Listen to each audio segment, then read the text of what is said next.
dia, boa tarde, boa noite. Sejam bem-vindos, bem-vindas e bem-vindes ao Fisiocast. Um podcast voltado para você, pesquisador ou profissional da saúde. Eu me chamo Maria. E eu sou a Jennifer e somos graduandas de enfermagem da Universidade Federal de São Carlos. Nesse primeiro episódio, vamos falar sobre a anatomia, a fisiologia e a histologia do sistema respiratório. E de como ocorrem as trocas gasosas na membrana respiratória, a inspiração e a inspiração e os fatores que influenciam nesse processo, além dos músculos envolvidos. Bem como a gente vai explicar também a diferença entre os volumes e as capacidades pulmonares e as zonas de West. É válido ressaltar a importância desse tema de fisiologia respiratória na prática clínica, visto que as doenças respiratórias, infelizmente, são a segunda maior causa de morte no mundo. E, inclusive, recentemente, a gente vivenciou um período de pandemia, mas a gente está vivendo ainda, que o vírus, o SARS-CoV-2, ele acometeu gravemente o sistema respiratório de muita gente, o que gerou muitos óbitos. Então, já tendo noção da importância desse sistema, vamos agora para o que interessa, e Jenny nos dê a honra de começar esse assunto. Bom, a gente vai começar, então, falando da anatomia, do sistema respiratório. E antes da gente entrar propriamente na anatomia e nas estruturas, é legal a gente pontuar quais são as funções do sistema respiratório. E assim, eu já adianto que são várias e de extrema importância para o nosso organismo, para a homeostasia corporal e para o nosso metabolismo. Que vai muito além, de respiração, que todo mundo acha que é só respirar. Exatamente. E assim, a mais conhecida, como eu já adiantei, é a ventilação pulmonar, que é a troca gasosa, que vai ocorrer pela captação do oxigênio, que vai ser usado lá nas mitocôndrias para a formação da ATP, e a eliminação do metabólito dióxido de carbono para a atmosfera. E além dessa função, como a Maria falou, que vai muito além, a gente também tem a vocalização, a regulação do equilíbrio ácido-básico do sangue, e também o sistema respiratório, ele participa da defesa do nosso organismo contra a entrada de patógenos, micro-organismos e outras partículas estranhas ao corpo. Então, a gente já tendo uma noção das principais funções, a gente agora vai falar da anatomia, histologia e de como a estrutura do sistema se relaciona com essas funções que foram faladas pela Jenny. Nos estudos, para que fique mais fácil o entendimento, é comum que tenha a divisão do sistema respiratório em vias aéreas superiores e inferiores. O que são as vias aéreas superiores? Elas se referem à cavidade nasal, cavidade oral e à faringe. Já as vias inferiores, elas se referem às estruturas que levam o ar da faringe até os pulmões, sendo que esta se divide em zona de condução e zona respiratória. A zona de condução, ela é composta pela laringe, que é um tubo de tecido conjuntivo cartilaginoso de suporte, e a sua abertura é denominada glote, e é onde tem também a epiglote, que é aquela válvula que se fecha durante a deglutição dos alimentos. Além dessas estruturas, na laringe, também tem as cordas vocais, que são responsáveis pela vocalização, que foi dita pela Jenny também. Sim. E logo abaixo da laringe, pensando lá no sistema respiratório, está a traqueia, que é um tubo de aproximadamente 2,5 cm de diâmetro e 10 de comprimento. E a sua parte posterior ela é composta por cartilagem, e ela se encontra em paralelo com o esôfago, que é um músculo liso, e que se mantém fechado quando não há deglutição. E assim, o mais legal da gente ressaltar, sobre a estrutura da traqueia, que diferente do esôfago, que ele fica fechado quando a gente não está engolindo alimento, a traqueia ela não se fecha, nem se colaba durante a deglutição e nem durante a inspiração, mesmo que ocorra, a diminuição da pressão, que a gente vai ver mais para frente. Justamente pela sua estrutura, porque nas suas laterais e na sua região anterior, na parte da frente, ela é composta de anéis cartilaginosos, que a mantém rígida durante todo o tempo. E mais interessante, como ela não se fecha, ela se molda quando a gente engole algum alimento. Então, é por isso que ela tem esse tecido que não é rígido, Porque se fosse rígido, teria um problema entre o esôfago e a traqueia. Então, continuando sobre a traqueia. Ela vai se dividir em brônquio principal direito e principal esquerdo. E a junção, desses dois brônquios se chama carina. Esses brônquios, eles vão sofrer sucessivas divisões, brônquio secundário, terciário e assim sucessivamente. E quando eles atingem menos de 1 milímetro, eles são denominados bronquíolos, e esses vão se ramificando em bronquíolos maiores, menores e terminais. E, além disso, né, não tem músculo liso na laringe, muito pouco na traqueia, e esse aumenta à medida que se aproxima dos brônquios e dos bronquíolos, sendo abundante nos bronquíolos, que eles apresentam um epitélio colunar simples ciliado, e este se torna não ciliado nos bronquíolos terminais e respiratórios. E assim, a partir daqui a gente vai agora frisar um pouquinho, né, da histologia dessas áreas de condução, e a gente vai perceber que elas se simplificam à medida que o diâmetro desses túbulos respiratórios, eles diminuem. Então, a gente vai começar aqui pela zona olfatória, que fica lá no nariz, né? Ela é composta de um epitélio especial, chamado de epitélio olfatório. E nesse epitélio existem células especiais, que elas levam informações olfatórias até o bulbo olfatório lá no nosso sistema nervoso central.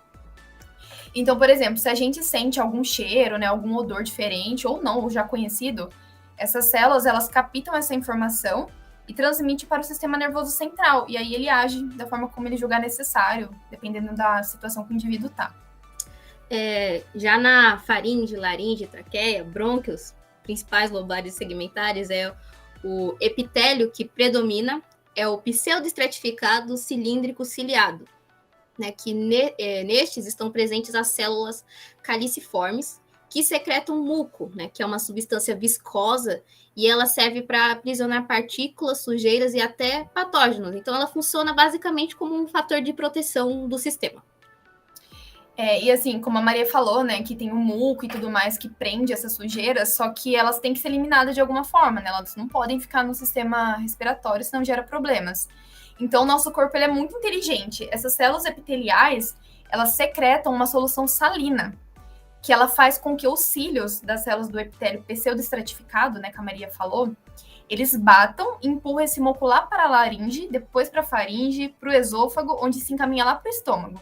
E aí, finalmente, ele vai ser destruído pelo ácido estomacal e as enzimas digestivas. E esse movimento, né, que move os cílios e o muco, ele é chamado de muco ciliar. Bom, e essa solução salina que move os cílios das células epiteliais se forma porque um canal iônico ele libera cloreto para o lumen da célula, o que deixa o ambiente mais negativo. E com isso ocorre a passagem do sódio também para o lumen, né, através desse gradiente eletroquímico gerado, o que faz com que a água também se mova para o lumen através do seu gradiente osmótico, porque o lumen ele ficou mais concentrado dissoluto. E com isso, né, a água no lumen, ela vai possibilitar com que esses cílios se movam e, consequentemente, removam o muco. Miga, essa parte desse assunto, ele se relaciona com aquela doença, né, a fibrose cística, que passa naquele filme A 5 Passos de Você, não é? Sim, nossa, aquele filme é tão triste, gente. Nossa, demais. Os adolescentes, eles têm fibrose cística. E, bom, essa doença, né, ela ocorre justamente porque ocorre um problema nesses canais iônicos, que eu comentei, né, que permite a passagem do cloreto. E aí, como o cloreto não passa o sódio e não passa a água, não é gerada, então, essa solução salina. O que faz com que o muco, ele fique acumulado, se acumula, né, e os cílios também se grudem, o que gera um ambiente propício para o acúmulo de micro-organismos e gera infecções, inclusive pulmonares. Então, tipo, é uma doença bem grave, assim. E fica aqui a recomendação também do filme, que é muito... Eles ficam afastados um do outro e tudo mais, tudo para evitar, sabe, pegar alguma infecção, alguma coisa. Bom, então encerrando, né, a gente encerrou agora a zona de condução, a gente vai falar da zona respiratória. E ela tem início com os bronquíolos respiratórios. Então, depois dos bronquíolos terminais, né, que a Maria comentou, vem os bronquíolos respiratórios. E esses bronquíolos, eles terminam nos ductos alveolares, que chegam aos alvéolos, onde vai ocorrer justamente as trocas gasosas. E esses alvéolos, eles são organizados em conjunto dentro de sacos alveolares. E esses alvéolos, eles se comunicam entre si e permitem também a passagem do ar através de poros presentes em sua estrutura. Deixa eu ressaltar que essa parte, né, essas estruturas que a Jenny falou, né, que são os bronquíolos respiratórios, os ductos alveolares, saco alveolar e os alvéolos, eles formam a unidade respiratória do pulmão, que é onde acontecem as trocas, né? Isso. E aí também a gente tem a membrana respiratória, né, que ela é composta pelo alvéolo e o endotélio capilar. E ela é justamente o local responsável pelas trocas gasosas, Ou seja, o oxigênio ele passa do alvéolo para o endotélio capilar e o dióxido de carbono ele passa do endotélio para o alvéolo. E essa membrana respiratória, ela tem algumas características, né? Então, ela apresenta mais ou menos de 0,2 a 0,6 micrômetros de espessura. E ela tem uma área superficial total de 70 metros quadrados. Ou seja, é como se a gente abrisse todos esses alvéolos e correspondesse a 70 metros quadrados, o que é mais ou menos uma quadra de tênis. É muita superfície de troca gasosa. Uma informação, no mínimo, chocante, né? Porque pensar que praticamente grande, né? tem uma quadra de tênis dentro da gente, tipo, nossa, verdade. É algo até difícil de imaginar. Mas, continuando, né? É nesse epitélio que também estão os macrófagos, que eles são responsáveis pela fagocitose de partículas indesejadas, como micro-organismo ou substâncias irritáveis. Um exemplo da atuação desses macrófagos é na doença efizema pulmonar, que ela é causada pela fumaça do cigarro. Que a fumaça do cigarro, todo mundo sabe, tem um monte de substâncias prejudiciais, né? E nessa doença, os alvéolos, eles perdem a capacidade de retrair durante uma expiração. Porque os macrófagos, eles detectam a doença e as substâncias que... Quer dizer, doença não. Eles detectam a fumaça e as substâncias que tem nela e liberam uma enzima chamada elastase, que destrói a fibra elástica desses alvéolos. E com essa destruição, diminui a troca gasosa. E se eu não me engano, acho que a fibra elástica é elastina, não é? Isso, é elastina. Isso mesmo, é uma proteína que forma, né, os alvéolos. Bom, além disso, né, dessa doença e tudo mais, essa distância do alvéolo ao capilar sanguíneo é essencial para a rapidez das trocas gasosas. E aí, no edema pulmonar, que é uma condição causada, por exemplo, pela insuficiência cardíaca congestiva, que é uma doença, ela acaba aumentando essa distância entre o alvéolo e o capilar. Porque o lado esquerdo do coração ele se torna insuficiente, ou seja, ele não bombeia mais o sangue para o corpo de forma eficiente. E aí esse sangue acaba se acumulando na circulação pulmonar do lado direito, de modo que a pressão capilar aumenta, fazendo com que o líquido se desloque para o espaço intersticial e se acumula, o que excede a capacidade de filtração do sistema linfático. E isso gera um edema e prejudica as trocas gasosas, tornando ela menos eficiente e mais lenta. Bom, essas trocas gasosas nada mais são do que a própria respiração, sendo que ela pode ser dividida em respiração externa ou pulmonar. A pulmonar, que é a troca de gases entre os alvéolos e o sangue nos capilares, que acontece através da membrana respiratória que capta o O2 e elimina o CO2. E a respiração tecidual é a troca de gases entre os capilares sistêmicos, que entregam o O2 para as células teciduais, estas que liberam o CO2. Certo, visto tudo isso, né, a gente viu a anatomia, a fisiologia, a histologia um pouco, e agora a gente tem que entender, né, tá, mas como que esse ar entra ou sai de fato dos pulmões? Bom, isso se deve às diferenças de pressão.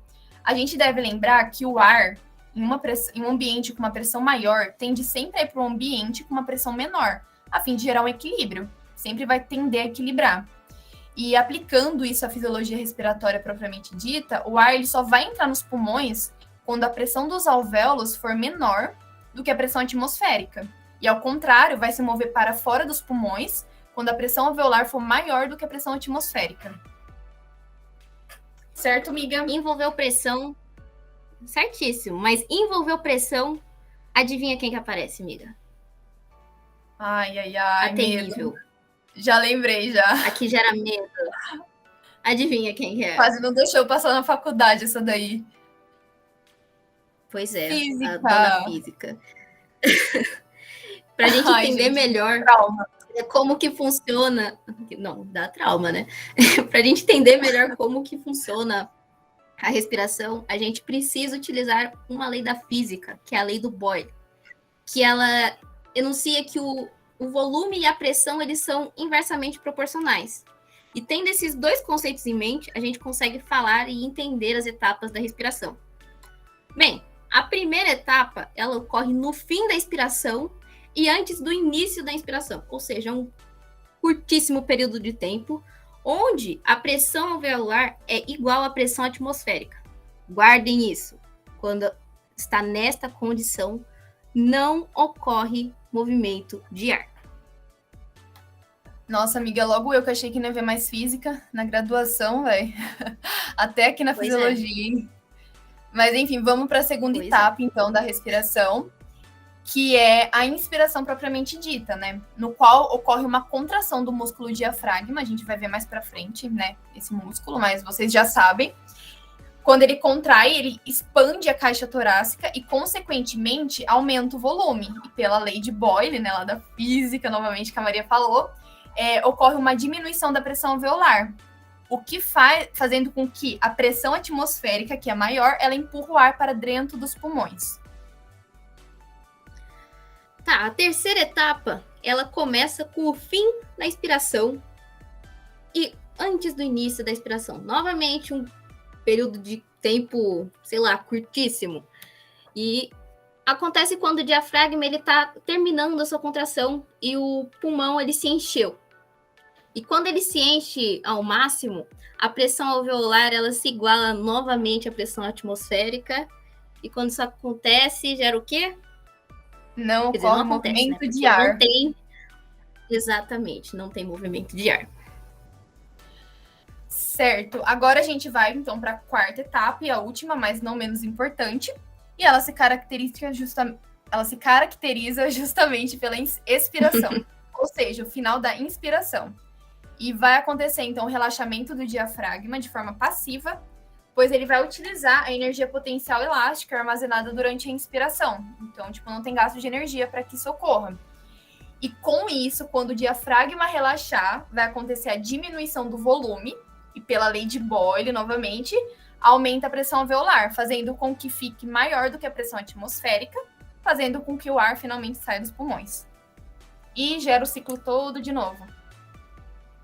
Sim, a cada respiração, ele se repete todas essas, entre aspas, morrer, leis, né, da física atuando sobre a gente. Cara, já pensou, até a gente morrer, todo esse ciclo acontecendo. Sim, sem parar. Ótimo demais.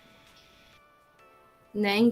Então, fica claro a importância da pressão, né, para que a gente respire. Só que tem muitos fatores que influenciam nessa pressão. E entre esses fatores, uma causa clínica caracterizada pela perfuração do saco pleural, o pneumotórax, faz com que a pressão alveolar se iguale à pressão atmosférica. Repetindo o que eu já falei 2 vezes.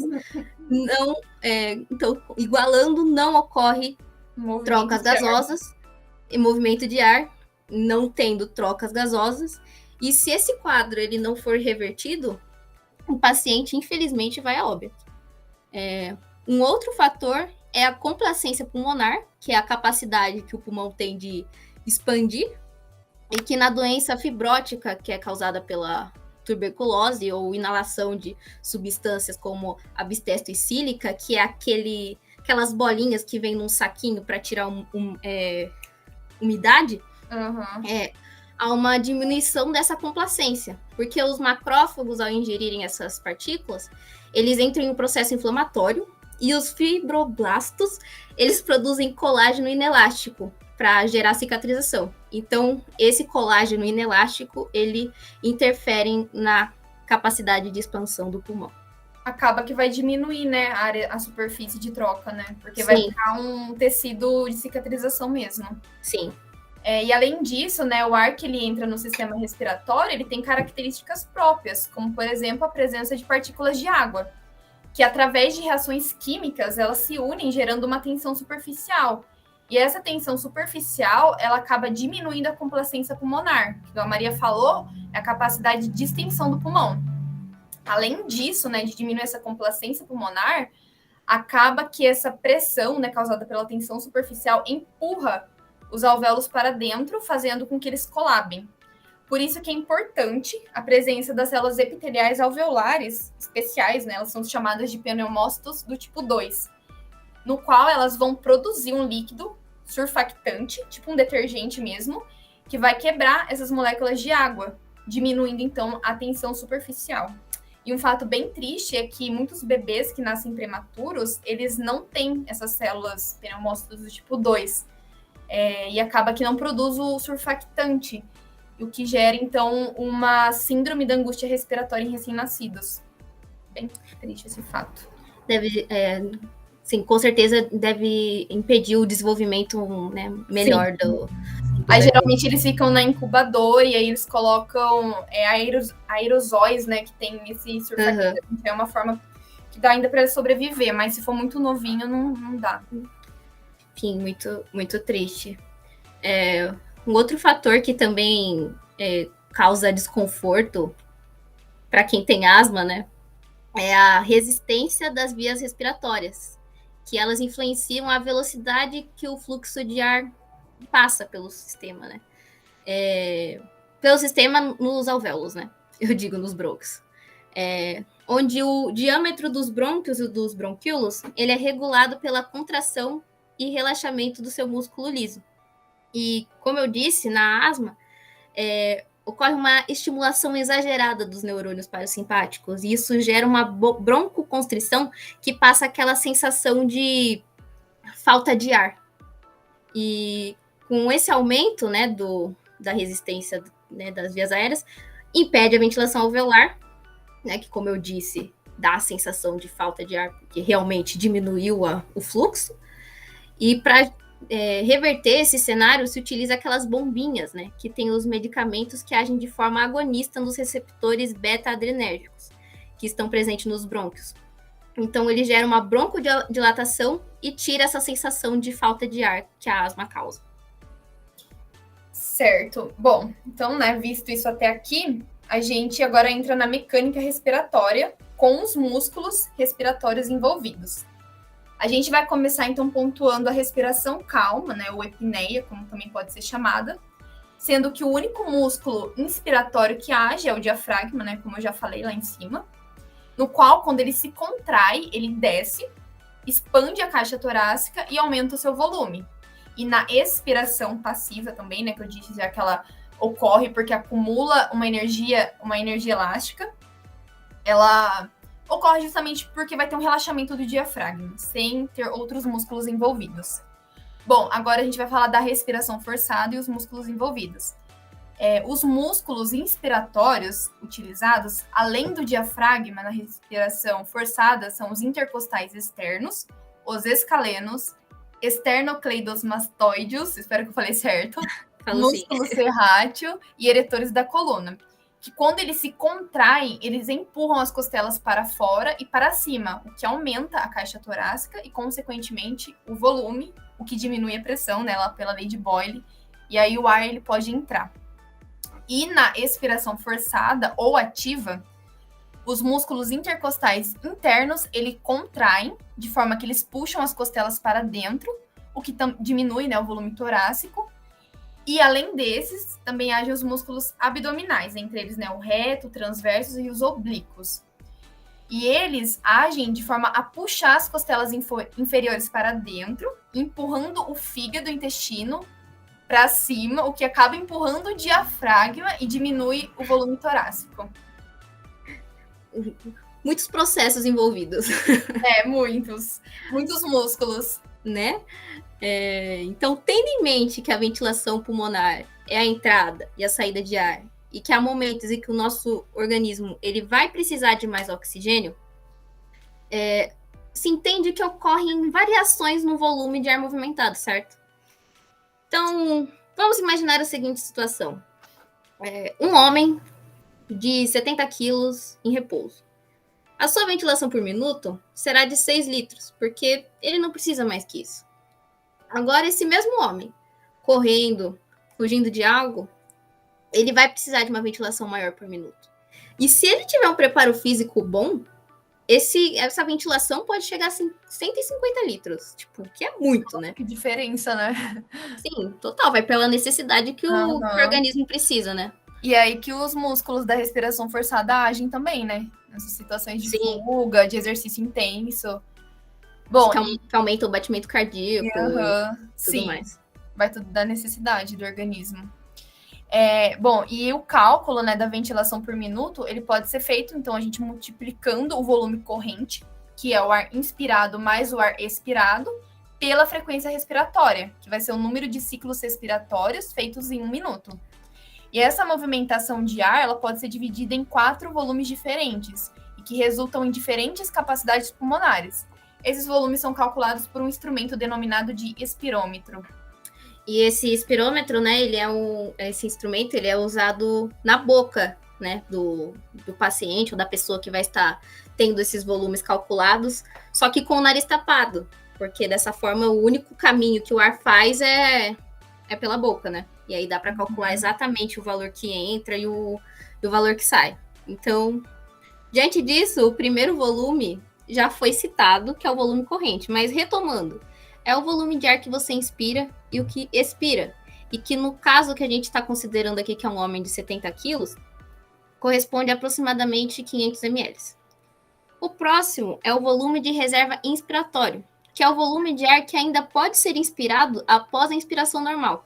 Ou seja, acontece tipo numa inspiração forçada, é quando você leva a sua inspiração ao máximo. E isso costuma corresponder a 3.000 ml.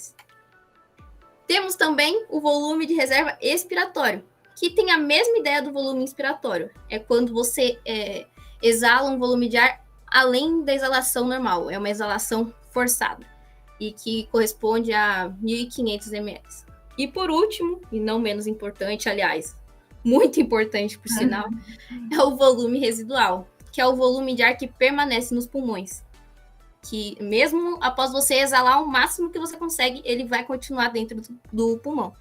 E para que ele serve? Ele serve para manter a hematose entre o final da expiração e o início da próxima expiração e evitar o colabamento alveolar. E geralmente isso corresponde ao volume de 1.200 ml. Bom, então como a gente viu até aqui, né, esses volumes eles estão intimamente relacionados às capacidades pulmonares, que nada mais são do que o máximo de movimentação que o ar faz nas diferentes etapas da respiração.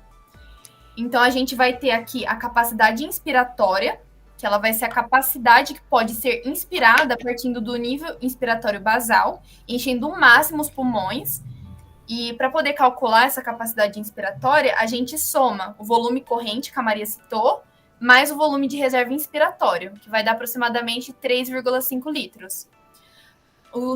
A segunda capacidade vai ser a capacidade residual funcional, que vai ser a quantidade de ar que permanece nos pulmões após a expiração normal, que ela pode ser calculada a partir do volume de reserva expiratório mais o volume residual, que vai dar aproximadamente 2,5 litros. A capacidade vital, que vai ser a quantidade máxima de ar que a pessoa pode expelir dos pulmões, após primeiro enchê-los até a sua extensão máxima, então expirar também, né, de forma máxima. E essa capacidade vital, ela pode ser obtida a partir do volume de reserva inspiratório, mais o volume corrente, mais o volume de reserva expiratório, que vai dar aproximadamente 4,6 litros.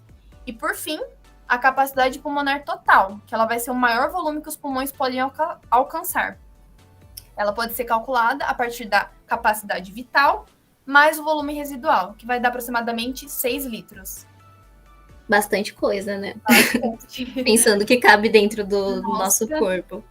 Mas, enfim, mudando um pouco o foco, mas não deixa de ser importante para os profissionais da área de saúde. É muito importante porque agora a gente vai falar da perfusão, que ela tem um papel fundamental nas trocas gasosas. E perfusão, para quem não se lembra do termo ou desconhece, é a quantidade de sangue que chega aos alvéolos, para que a troca de O2 por CO2 ocorra. No entanto, ela não é igualmente distribuída no pulmão. Não mesmo, ela vai depender muito da posição, né?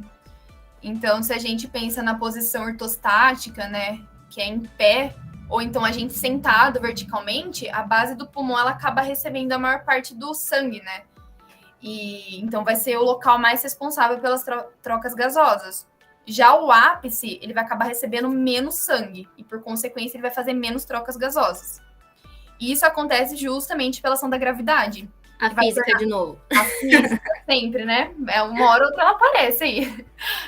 E isso acaba tornando mais difícil, né, o sangue chegar em regiões antigravidade, que são justamente o ápice. Então, na posição ereta, a base do pulmão ela acaba sendo mais irrigável por estar a favor da gravidade. Em uma situação de exercício intenso, a irrigação sanguínea tende a chegar no ápice, mas só nessa situação, né? Porque é necessário usar o pulmão todo. E em situação de exercício intenso, aumento da pressão cardíaca, aí sim chega ao ápice. Porque, né, a pressão que o sangue chega é maior e... aí consegue alcançar, né? Consegue vencer a gravidade. Sim. E, então, né, baseado nisso, um estudioso da fisiologia respiratória, que é o famoso John West, ele dividiu o pulmão em 3 regiões. E 3 regiões que receberam o seu nome em homenagem, que são as zonas de West. Essas zonas, elas são divididas, como eu disse, em 3, onde a primeira recebe o nome de ápice, a segunda é a mediana e a terceira é a base. O estudo dele, né, relaciona a ventilação alveolar com o fluxo sanguíneo. E isso comprovou que a base tem uma ótima relação com esses 2 fatores, que permite que ela tenha uma excelente troca gasosa, como a Jenny já ressaltou. E na zona 1, o estudo dele mostrou que a pressão alveolar é muito maior do que a pressão sanguínea do capilar. E isso faz com que esse vaso ele fique obstruído. Estando obstruído, não passa um fluxo sanguíneo, não acontece, então, as trocas gasosas. A zona 2, né, que é a zona mediana, acontece algo um pouco diferente e que eu acho muito interessante, que é quando acontece a sístole, né, do lado direito do coração, a pressão aumenta e permite a passagem de sangue e assim ocorrem as trocas gasosas. Mas quando acontece a diástole, né, que é o relaxamento, tem uma queda na pressão e isso faz com que o capilar ele colaba, interrompe o fluxo, a troca gasosa não acontece. Então isso faz com que a zona 2, né, de West, ela seja uma região intermitente, variando, né? Uma hora ela faz a troca e a outra não. É muito interessante isso, né? Sim. E a partir disso, a gente também pode pensar, né, nessa relação da perfusão e na posição corporal e como a gravidade age, né, que a gente acabou pontuando, fazendo com que essas zonas de irrigação se alterem. E a gente até pode lembrar, né, bem triste, voltando no Covid, né? Sim. Foi uma estratégia terapêutica mudar os pacientes, né? Geralmente eles eram colocados na posição ventral, né, ou prona, como ficou conhecido, justamente na tentativa de melhorar essa perfusão e aumentar a área de troca, ou então priorizar, né, a área menos afetada e sempre permitir a troca. Na intenção de salvar vidas e melhorar um pouco da condição, né, que os pacientes se encontravam. Usar isso, por favor, né, essas zonas. Sim, com certeza. É mesmo. Bom, pessoal, chegamos ao fim do nosso primeiro episódio de Fisiocast. Então, retomando, né, nós vimos um pouco sobre anatomofisiologia do sistema respiratório, como ocorrem as trocas gasosas, os principais músculos envolvidos na inspiração e expiração, além dos volumes e capacidades pulmonares. Também abordamos as principais fisiopatologias associadas ao sistema respiratório. Mas, pessoal, não acabou ainda, né? Exatamente. A gente vai ter um segundo episódio, que aí vai ser abordado pelas nossas colegas, a Carol, né, a Caroline e a Rebeca. Sim. E aí vocês vão poder se aprofundar um pouco mais sobre o transporte de oxigênio e dióxido de carbono, de como ocorre essa difusão, além de compreender melhor a curva da oxihemoglobina e os principais componentes que podem alterá-la. Então, não percam, né? Não vão perder um assunto completo sobre fisiologia do sistema respiratório, que é de extrema importância, né, pra gente, para completar esse conteúdo e para a parte clínica. Esperamos que vocês tenham gostado e até a próxima, pessoal. Não perca o segundo episódio, hein?